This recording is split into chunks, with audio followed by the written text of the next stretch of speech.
നമസ്തേ. ഒരു കഥ പറയാം. മുല്ല നസറുദ്ദീനുമായി ബന്ധപ്പെട്ട കഥയാണ്. അയാൾ ഒരിക്കൽ കൊട്ടാരം വിദൂഷകനായിരിക്കുന്ന സമയം രാജാവ് അയാളോടൊരു ചോദ്യം ചോദിക്കുന്നു. അയാൾക്ക് രാജാവിനോട് എന്തും പറയാം. രാജാവിന് അയാൾ പറയുന്ന എന്തും സ്വീകാര്യമാണ് താൻ. അപ്പൊ രാജാവ് അയാളോട് ചോദിച്ചു, മുല്ല ഇന്ന് എന്നെ ചന്തയിൽ കൊണ്ടുവിറ്റാൽ എത്ര രൂപ കിട്ടുമായിരിക്കും? രാജാവ് വിചാരിച്ചു, കൊട്ടാരം വിദൂഷകനായതുകൊണ്ട് മുഖസ്തുതി പറയും, രാജാവിന് വില വയ്ക്കാൻ ഈ നാട്ടിൽ ആരുമില്ല എന്നൊക്കെ പറയുമായിരിക്കും എന്ന് വിചാരിച്ചു.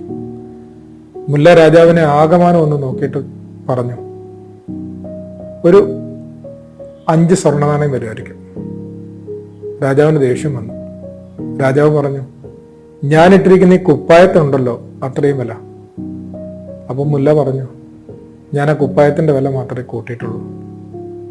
ശരിക്കും നമ്മൾ ഈ അണിഞ്ഞിരിക്കുന്ന വേഷഭൂഷാദികളൊക്കെ മാറ്റി വെച്ചാല് ശരിക്കും നമ്മുടെ സ്നേഹത്തിന് എത്ര ദൂരമുണ്ട്, നമ്മുടെ വിശ്വാസത്തിന് എത്ര ആഴമുണ്ട്, നമ്മുടെ പ്രത്യാശയ്ക്ക് എത്ര ഉയരമുണ്ട്. ആദരവോടെ.